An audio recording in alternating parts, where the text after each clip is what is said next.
It is recorded. You better watch yourselves. And here we go. So my name is Micah Hunt. I'm your host with the mostest of these virtual presentation Fridays. We do these weekly as holidays allow, and we give 1 hour of free CEU credit for those that require them, thanks to Virginia Assisted Living Association. These are a free hour every Friday. And so the topics are ranging anywhere from senior living to healthcare, how we can better prepare and better support our seniors and our professionals as well. Ever since the pandemic has taken place. We started this in May, so we're almost a year in doing this. I mean, time has just gone crazy. I appreciate everybody's support in this and just continuing to join us, and just really looking forward to this. So without further ado, we have Kevin McNulty with us today, who will be discussing lobbying and advocacy and how government is not as difficult to get in touch with as you may think, even with the unfortunate events that happened last week. So he's going to be sharing a lot of us. So now I'm going to mute myself, and Kevin, I'm going to let you take it away. Thank you, Micah. Good morning, everyone. I'm going to try and match Micah's energy. I need some of whatever he takes in the morning. That is awesome. So as Micah said, my name is Kevin McNulty. I work for Cox Communications. I'm based out of Northern Virginia, but we have a significant presence. I saw a lot of you are from Hampton Roads. And we're also across the country for those of you who may not be in the Commonwealth of Virginia. But my core responsibility with Cox is I represent us before the Virginia General Assembly, which just convened into a hybrid session on Wednesday. So the House of Delegates in Virginia is meeting virtual, and the Senate of Virginia is meeting in person, but closed to lobbyists like myself. So as I'm sure it has been with your professions and your work life, it's been very different over the last year. I'm gonna share my screen here. Micah, oh, here we go.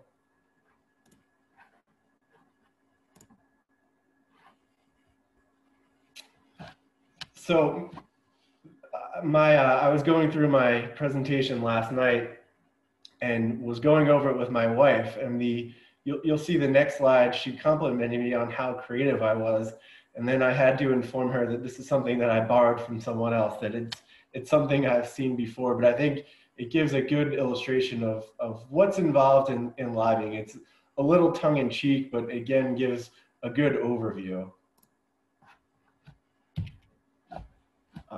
So you'll see what my friends think I do, what my parents think I do, what the other side says I do, what society thinks I do, what I think I do, what I actually do.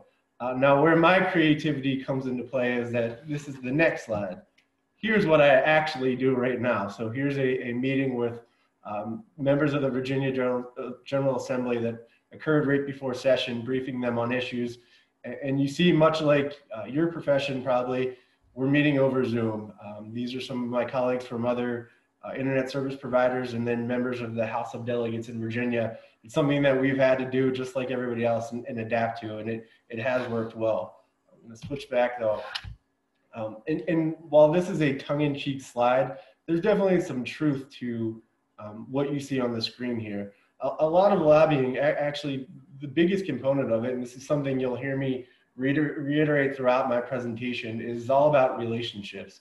It's, you're trying to influence your position, but influence shouldn't be a dirty word. It's really, you should have influence because you're viewed as a trusted advocate, and you get to be that way by developing relationships. So there is a social component to it, and the work that's done outside of the legislature helps build that trust and helps develop those relationships. The next picture you see, I know my parents can sometimes be confused with what I do on a day-to-day basis, but I'm pretty sure they know that I was never briefing President Obama or any other US president in the Oval Office. The next slide, you'll see somebody smashing a penguin. I think that may be a bit extreme, but it does illustrate that whether you're dealing with a social issue or a business issue in the legislature, things can get really heated, and sometimes the other side can view you as the enemy. I think something that I remind myself day in and day out is that you have to remain calm and remain professional.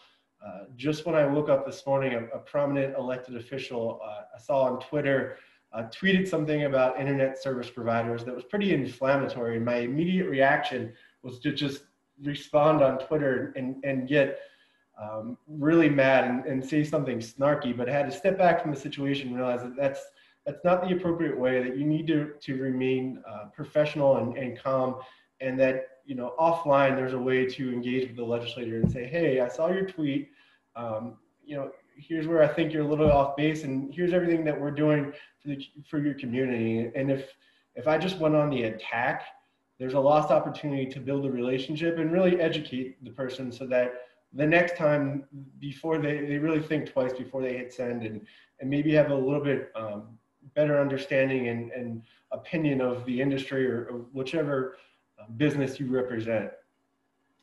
You'll see it on the bottom left, the $100 bills. I think anybody that witnessed the last presidential election and full election cycle realizes that, yes, there is money in politics. I think from my experience and my, the bulk of my experience has been at the state and local level, primarily in Virginia. I'm not here to deny that there isn't money in politics, but I think a lot of it just goes towards building relationships. When you're able to sponsor the elected officials fundraiser, that just helps, you know, they become more familiar with you and helps develop that relationship, and you start to get more visibility.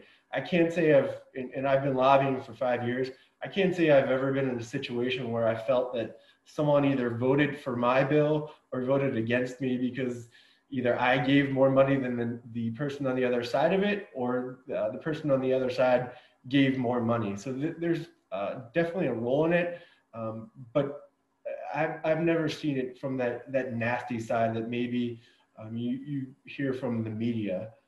I think this picture here in the bottom middle, this certainly has new meaning given the events of what happened last week in Washington, D.C., and it's something that I'll touch on. But I can say, whether it's elected officials or other lobbyists or government advocates, that by and large, everyone's in it for the right reason, and they're there to either represent their company or represent the interest that they're passionate about, and people are there to do the right thing. I know it's something that, just as a government relations professional, and I understand this, the media has a job to do, but it's so much easier for them to write about the story that's going to be clickbait versus writing about all the good things that are happening.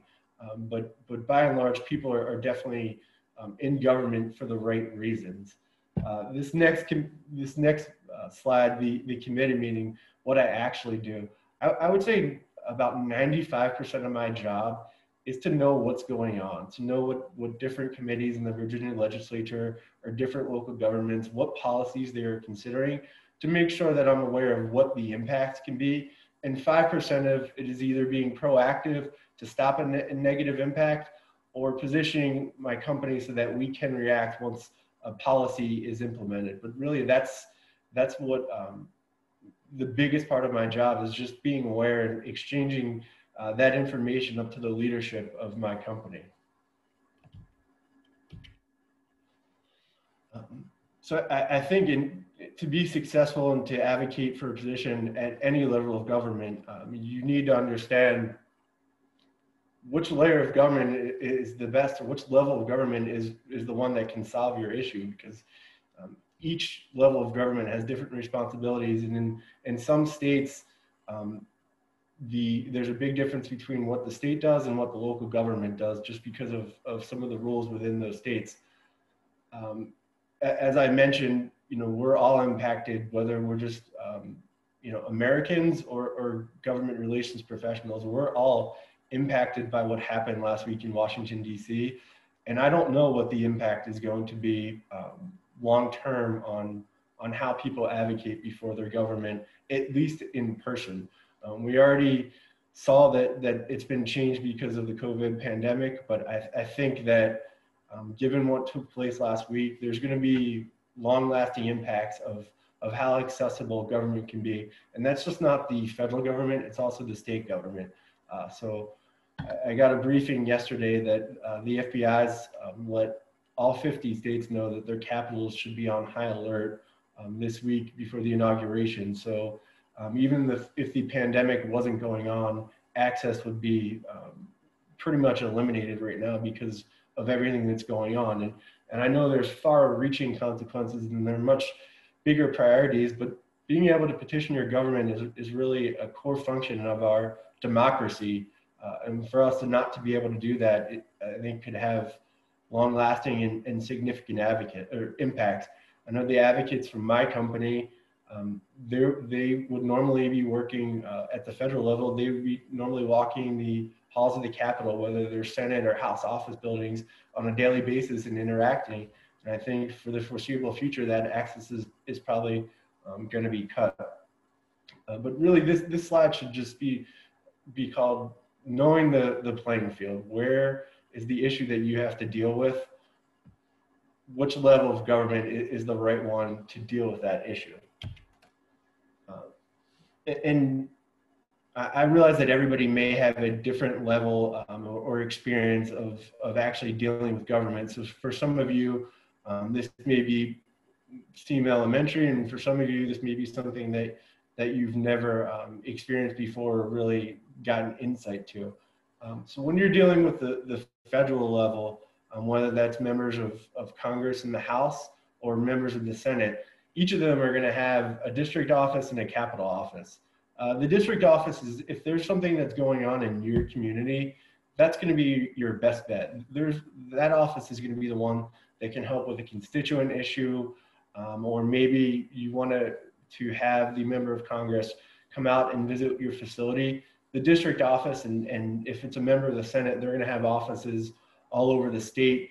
If it's a member of the House of Representatives, they're going to have an office. If it's a large district, they'll have multiple. If it's a more dense district, they'll have at least one office in the district where those folks will be accessible. And really, that should be your first stop with contacting a member of Congress.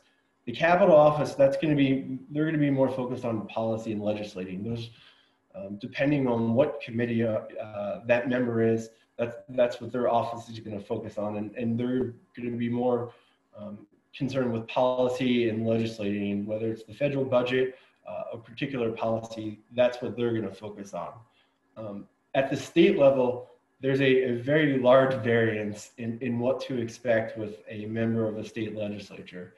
So in states like New York and California, Pennsylvania, they're pretty much full-time state legislatures. They have a large professional staff, and they're paid a very handsome salary, and they meet throughout the year.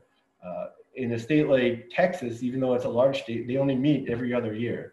I say all this to know that if you have a pressing issue, you'll be able to reach out and get in touch with that member of the legislature. But if your issue requires legislation, know that this could be a long-term process. You know, if it's in Texas, you may have to wait 2 years almost to be able to enact legislation. There's also a large variance in that, you know, a state like Vermont, I think in the House, they have 500 members and they only meet for a couple of weeks a year. It truly is a citizen legislature. So if you reach out to them, they're probably not going to have a professional staff person, and it may take a little while for them to get back to you. I think that understanding the size and scope of your state legislature is helpful to knowing how responsive they're going to be.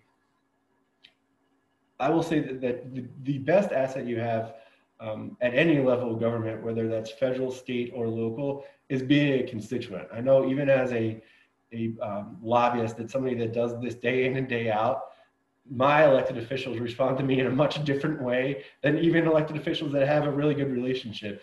So that's the first thing I would always mention, is that, you know, my name's Kevin and I reside in your district, whether that's a congressional district, a state legislature district, or a city council district. Always mention that. That's the best asset you have. Something to remember is that the elected officials are elected, and they go on the ballot, you know, every 4 years or every 2 years to be reelected, and they always want to establish a rapport with the people in their community. If being a constituent is the number one best thing you can have. I would say 1A would be being an employer, having a large facility in that district. I'm dealing with an issue right now where there's a large international company that has a major presence in a member of the Virginia Legislature's district, and they were able to get them to introduce legislation that I wouldn't say it's negative or positive, but it's very complicated and probably required much more of a discussion. Because they have such a large presence in that person's district, they were able to get them to move on it quickly. That's just one example of legislation, but elected officials are always going to respond positively if they know that you have a facility or employ a lot of people in their district, and it just helps establish that rapport. At the local level, it's really different in every jurisdiction. So I'm talking to you from Fairfax County in Northern Virginia. Fairfax County is a county of 1.2 million people. They have a large office staff as well. It's not as big as congressional staff, but much bigger than the House of Delegates or State Senate in Virginia. And that because of the size of the local government there, they do much more than maybe a smaller, more rural jurisdiction does. So I lay all that out just to know that really understand the issue you're dealing with and which level of government is best suited to deal with it, and then just understanding the resources that they have to be able to respond to your need. That's all important before you begin to initiate that contact. Another thing that I think is helpful to understand, and this is going to get a little wonky. So Virginia is what's known as a Dillon Rule state. So that means that the state legislature and it must grant to a locality powers to do really anything. So they can only do what the state legislature expressly grants. There's a number of Dillon Rule states across the country versus states that are home rule, where the local governments, whether it's a city or a county, they have much more power to enact taxation or enact regulation because they're home rule states. I think anybody that's gone through the COVID pandemic, you can see that there's a wide difference between how states that are home rule versus Dillon Rule states have responded to the pandemic and different regulations that have been enacted.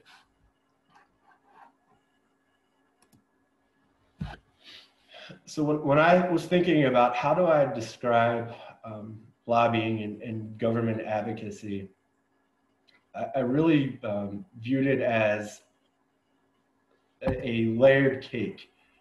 The first immediate layer is voting, and I know that may seem simple or trivial, but really advocating before your government, the number one thing you have is a vote. I think anybody that questions how impactful voting is, you just need to consider what happened in Georgia a week and a half ago, and how a few thousand votes can separate control of the United States Senate, and there's hundreds and countless examples of voting and how a few votes here or there make an enormous difference.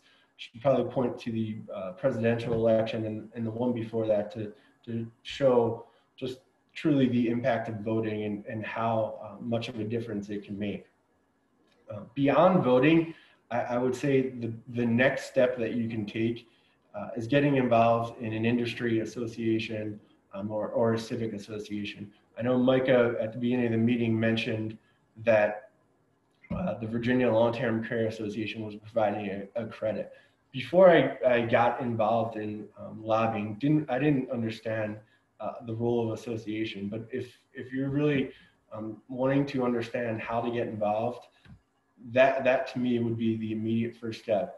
It's a great way to get information from the association about what's going on in your state or even at the national level, because there's for long-term care or any major industry is going to be represented by an association at the state and local level. It's a great way to get plugged in and just to start to get to a feel for what the issues are that are impacting your business, what legislation is being considered that's going to impact your business.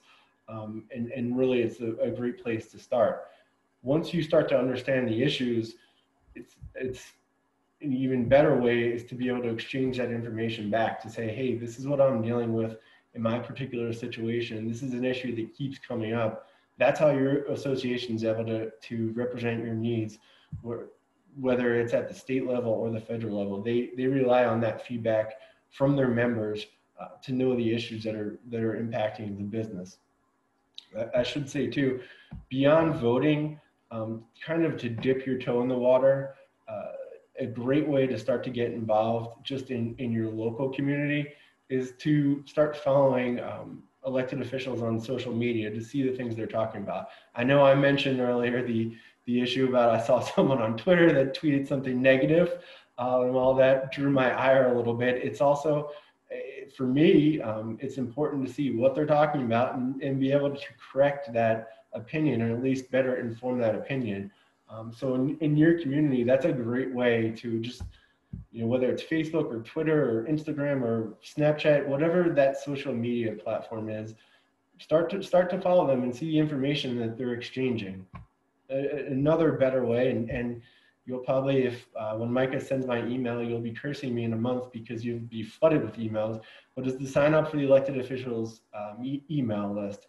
They're gonna, some are better than others, but normally they're gonna send out at least a monthly update of the issues that are impacting what's going on in their district and whatever legislation they're working at, either at the federal or state level. Also, by signing up for their email list, they're gonna, and this is something that's really been impacted since COVID, they're gonna be hosting virtual town halls. And depending on the size of the district that they represent, it could be you and 5 or 6 other people on the virtual town hall.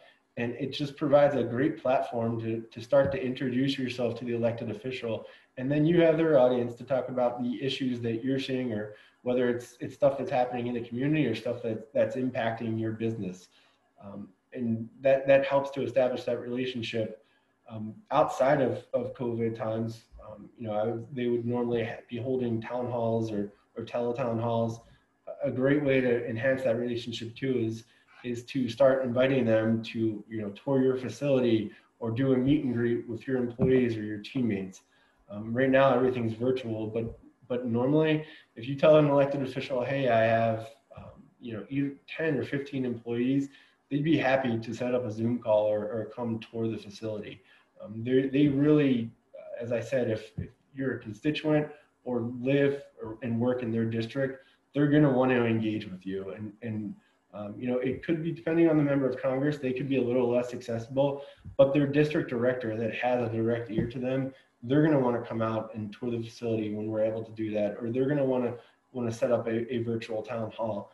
I think it's, if you have a problem, it's, of course you want to go to that elected official at the right level of government, but it's much, just like anything in life, it's much better to establish that relationship before you need something for them or before you have an issue, so that when something does arise, that you're already a recognized face and you've already established that rapport.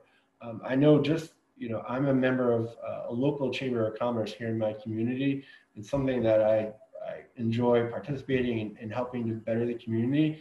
But it just so happens that this particular section of Northern Virginia that I live in is represented by, it's where the chairman of the Fairfax County Board of Supervisors, it's where he comes from in the community, and then a few powerful members of the state legislature.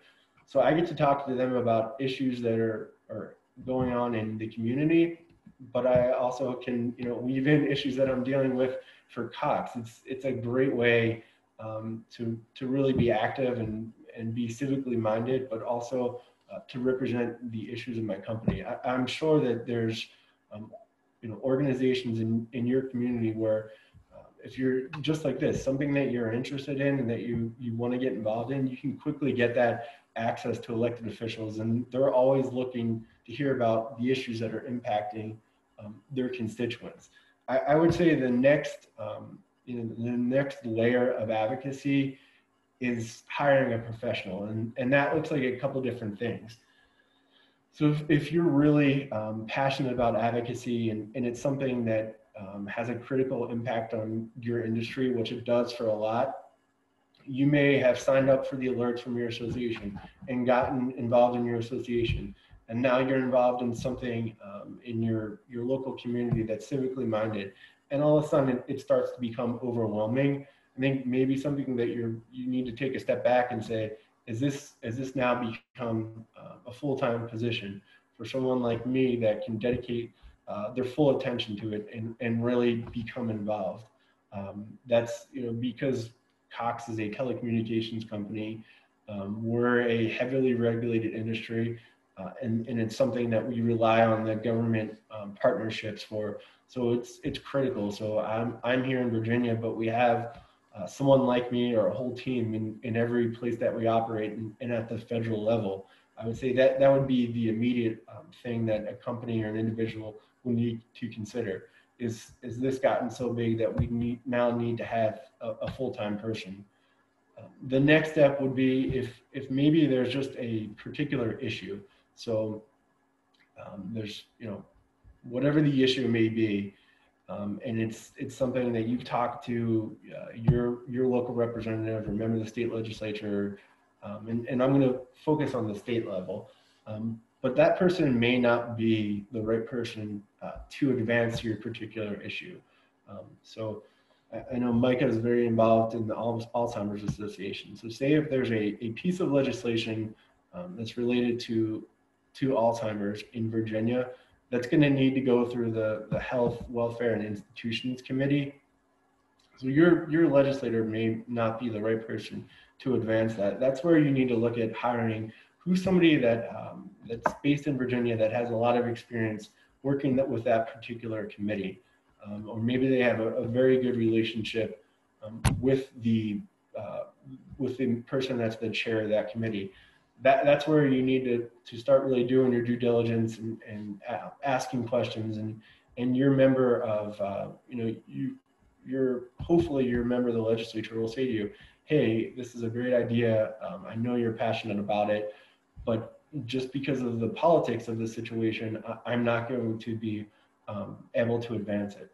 Alzheimer's may be a poor example because that's something that's generally going to get bipartisan support, but there is politics involved in policy, and I think you need to understand that. And this is not meant to be a statement or opinion in any way, but it's just something that I just saw that happened in Virginia. So on Wednesday, the first day of session, the Speaker of the House announced that 3 members of the Republican Party were stripped of positions on committees because they had made statements undermining the election.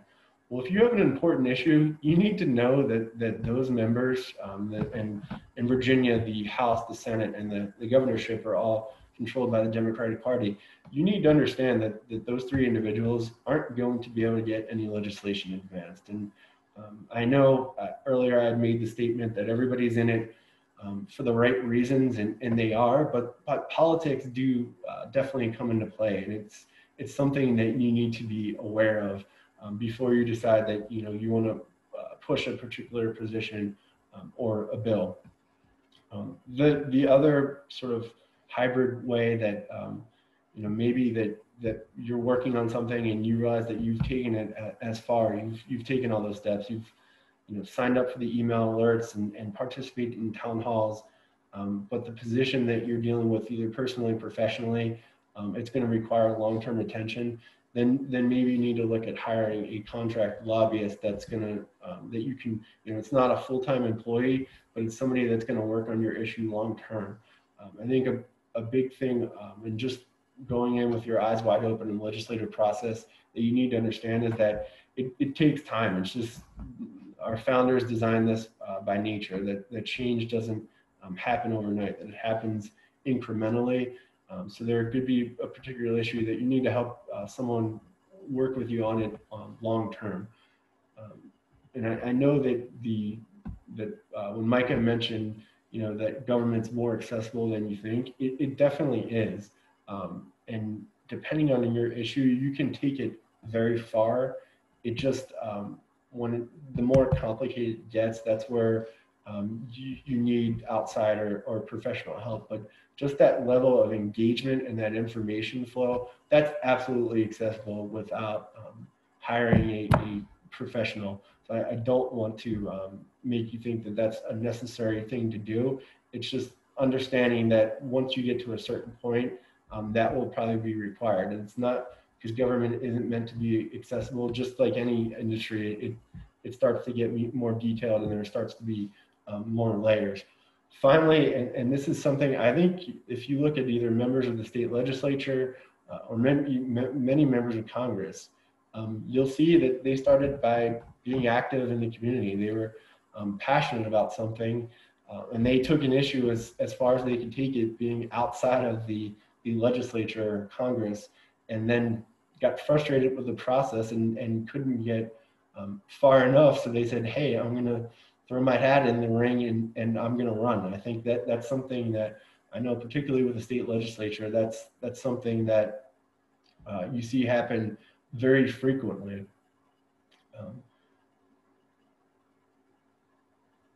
Right when this meeting ends, so I will have a Zoom meeting with a member of the legislature on Zoom, and that's definitely my job has changed significantly over the last year. I would say the biggest thing that I'm missing is that I'm able to do my job because of the existing relationships that I've had prior to the pandemic and relationships that my colleagues have had. So we've been able to make it work. What I'm missing out on is developing those new relationships. And I know I mentioned at the beginning of my presentation that relationships are such a key part of it. And it's, you don't develop relationships with elected officials or other advocates by sitting in a committee room. It's those conversations in the hallways or walking to and from a meeting. And that's what I'm missing out on now. So the longer this pandemic goes on, it will be much more challenging. That's also the case with because of given the security concerns with the state capitals and what's happening in Congress. I could see elected officials start to be less accessible in person. But fortunately, we do have the technology that you can access them on Zooms. So it's a very uncertain time before. One thing too I failed to mention earlier, but what did just pop into my head, and this is probably if I could leave you with one thing to remember, and this is key. When you're talking with an elected official or even appointed person in government, when you're representing a particular position, you want to accurately portray that position. You don't want to hide the ball. I think that the people that are the least successful advocates are those that think that they can, whether it's in legislation or just not being forthcoming and bury what's their end goal is. It's the biggest thing I've learned is just to be forthright with people and that say, hey, this is my position. This is probably what you're going to hear from the other side. Because most elected officials are going to ask you, well, who's against this bill? Maybe in your case, there's nobody against the bill, but if there is, you just want to be forthright because you're not going to be able to hide the ball. It's eventually going to come out who's on the other side of it. And if you lose your credibility, you're not going to be successful in your position. At least long term, you're not going to be successful. Over the summer, I was dealing with a rather contentious issue. There was another lobbyist on the other side of the issue. But as I said, we each remain professional. Now the General Assembly session just starts. We're on the same side of another controversial issue. So it's just keeping that information exchange going, being professional. Those are the things that are going to allow you to be a long-term successful advocate. And again, this is all action items you consider. This is it's how involved you want to be with your government is really, that's up to you. If you just want to be able to exchange that information flow and be informed, then it's signing up for the email alerts and following them on social media. The more you do that, the more you're going to become really informed. I would say that that's one of the many benefits of technology is that elected officials, by and large, do a really good job of communicating what they're working on. I mean, as I got back to that piece about them having to run for office, the more they can show the community what they're doing, the better off it is for them in the long term. And then, as I mentioned, participating in the exchange of information. So that's both with elected officials and that's with the association that represents your industry. They're only as good as they know as what's happening on the ground. I know, so, I'm a government relations professional, but I am not an engineer or a field person for a telecommunications company. So I need to do that information gathering and talk to the people in the field of what are the issues, what regulations are getting in the way of you doing your job and making our company more successful. So that's key, to really any level of government, whether it's local, state, or federal, is letting people know what's going on. Again, another thing that you can do, whether it's professionally or personally, is get involved in your civic association. I haven't, prior to becoming a government relations professional, at the beginning of my career, I spent about 5 years working on political campaigns all over the country, and went through many different civic associations with candidates that I was working for. That's a great way to have access to elected officials. Normally that would be in person, but now that's virtual. But again, that's where I said it's showing up and just familiarizing yourself. They start to recognize you and you're building that rapport so that when you do need to advocate for a particular position, there's a well-established relationship. I would say too, it's key to understanding when I talked about the different levels of government. So you're a member of Congress, everybody, if you're doing, and prior to the pandemic, if you're doing a fly-in day in the Hill or driving day, depending on where you're coming from the country, you want to meet with your member of Congress. And it's exciting to get your picture taken, and I certainly understand that. But understand it's probably the staff in the district that's going to help you move the needle. So if you're working with the staff, don't feel discouraged that, oh, I need the member of Congress's attention. Those folks are really the ones that are going to help move the needle. Finally, again, if you've gotten, you feel like you've gotten to a point where you can't take the issue any further and there still needs to be change, that's when you should look at your options, whether it's because you're feeling overwhelmed and you feel like your company needs that person that's paying attention to this day in, day out, or the other models. So I really appreciate everyone's time and attention this morning. With that, I'm happy to answer any questions you may have. That was very informative and very helpful because, as you know, a lot of us, some of us yesterday had a very big meeting in regards to legislation and some of the bills that are especially focusing on senior assistance and long-term care, social services and so forth. So there's a lot of bills going on the table in regards to senior living, just in Virginia. Those of you that are outside of Virginia, I know that you probably have some situations and some bills that are getting passed as well and being pushed. So this is very helpful information, and I'm going to leave it to questions now. So if anybody has any questions, you have an expert here. You are labeled the expert, Kevin, whether you like it or not. Please ask your questions. I know some of us were on a meeting yesterday, so this is a good follow-up to that. So if you don't raise your hand, I'm going to call out. Thank you, Mindy. Ladies first. You are muted, so go ahead and unmute yourself. Thanks, Micah. Kevin, thanks for a great presentation. I was curious, so earlier this week, I had an opportunity to be a part of a group of small business owners who addressed lawmakers. And I was in a virtual room with a senator and his aide. Something that came up as part of the conversation has sparked some ideas for me as in another role with the National Association that I serve on the board. And I'm wondering, how do I follow up? Do I reach out to the aide? Do I reach out to the senator? Do I just send something to the office? Is it best to use email? I just am curious, what's in your experience the best way to get a conversation started? That's a great question. And every office is different. Some elected officials may be very hands-on. Some may not even know they have an email account. I would always email the elected official directly and then copy the aide on it. And then once they respond to you, you're going to know how they would like to communicate. I also think that email is definitely the best way to communicate, just because there's a record of it and they know. You can lay out exactly what you're asking for, or the position that you're trying to express. Great, thank you. Anybody else? Those that are sharing your screen, feel free to raise your hand at any point. Bob, come on now. I know you probably have a question. No? Okay. I could be coached. Great presentation, Kevin, and I've had a career in government advocacy. In fact, I was on that side for about 20 years. And the only thing I would add to it is to truly not just be passionate about what you do, but truly get engaged.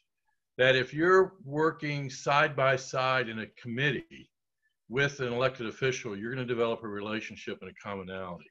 And so often we think coming out from the outside and having an opinion will have influence if we have access. But the best access is to be hand in hand with the leadership so that you build credibility. So get involved as a volunteer, be at the table, not in the crowd. That's my only recommendation.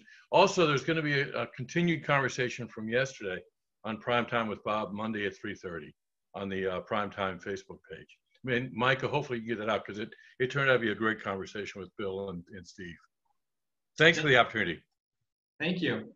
Yeah, I would add to what Bob said, and that's a great point. I would just add that, and something that I was trying to express is that this should be viewed as a long-term project. That it's not something to expect immediate results. Now, if and this is just an example that comes to mind, it's something I heard at the beginning of the week. A legislator talked about how in Virginia, the sale of alcohol is regulated by the state. With everything that's going on in the pandemic and restaurants, being stretched so thin, they needed immediate action by the governor to be able to sell alcohol out, to go. That was something like that can get addressed immediately. But when it comes to legislation, to Bob's point, it's developing that relationship and knowing that you are probably going to be in the trenches with these folks for, it could be multiple years. I think that's something you see in state legislatures or Congress, is that often legislation doesn't happen the first, second, or even third year. That doesn't mean it's never going to happen. It just takes time to get the language right, for the particular makeup of the legislator to change. So you should never get discouraged. And I think just being around government, seeing the satisfaction that people get after they put that effort in and have achieved success, it's really something neat to see. That's awesome. Thank you. Does anybody else have any questions? Those that are not sharing the screen, you can feel free to use the cool reactions or hand raise, so you don't have to be seen. But if you have any questions, please join in.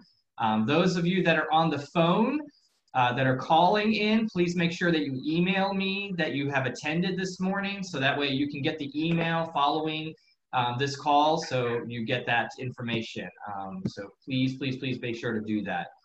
Does anybody else have any other questions whatsoever? Cheryl, I see you coming unmuted. Yeah, I do. And this is an area that I will admit I just know nothing about. My career was in communications, public relations, corporate relations, but not government relations.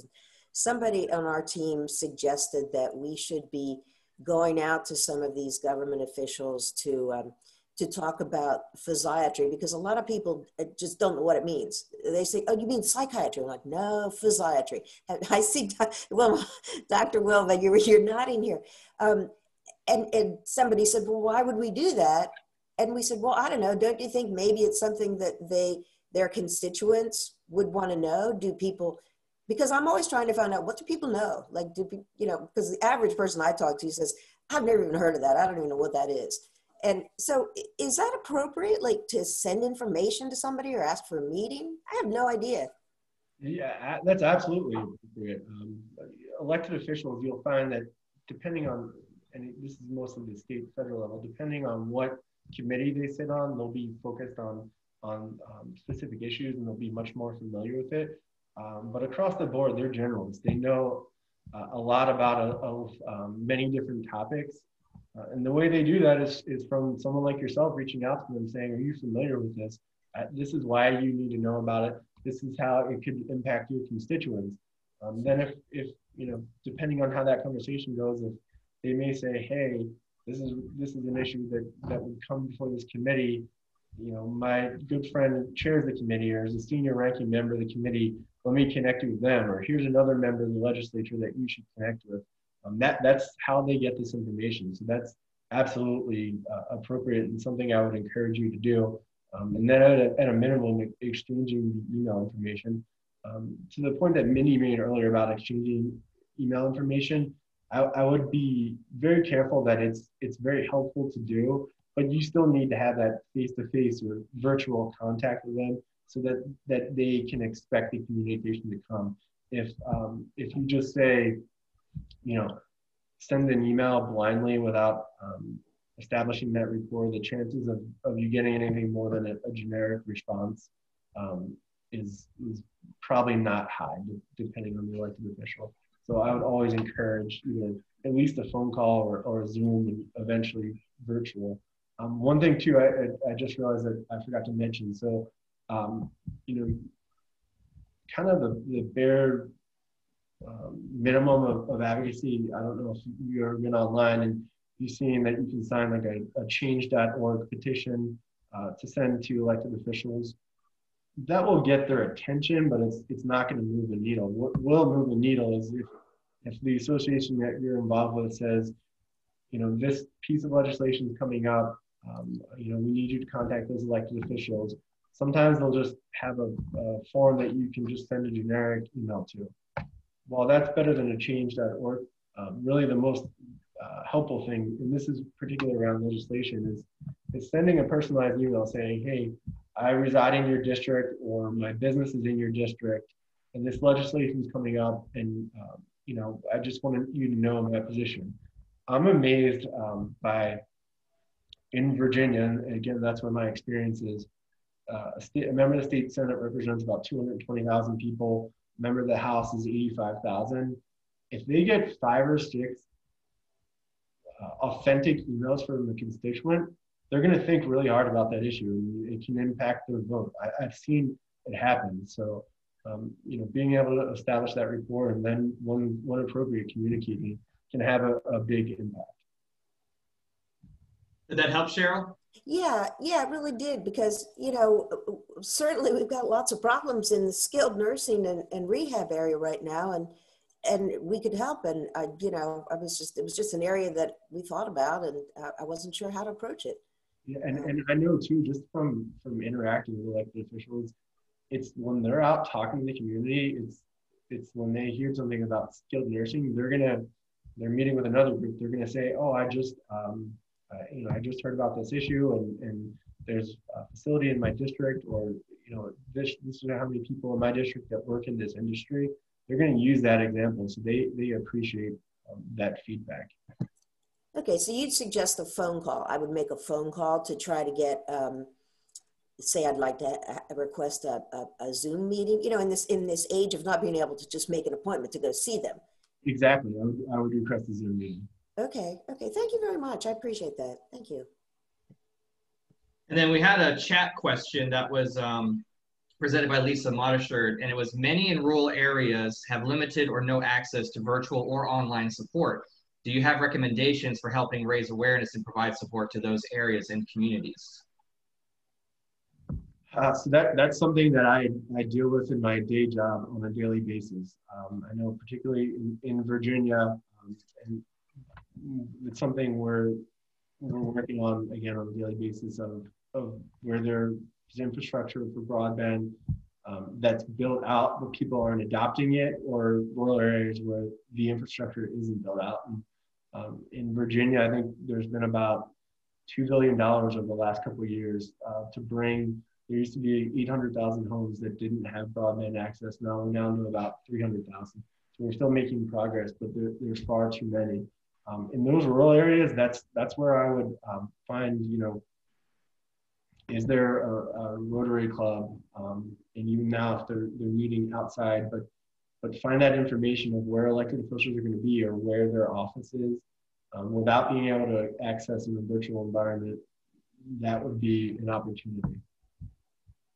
Thank you, thank you, thank you. And I know Kevin has to go to another big meeting at noon, so we're going to give him his chance to exit. So I'm going to stop recording now.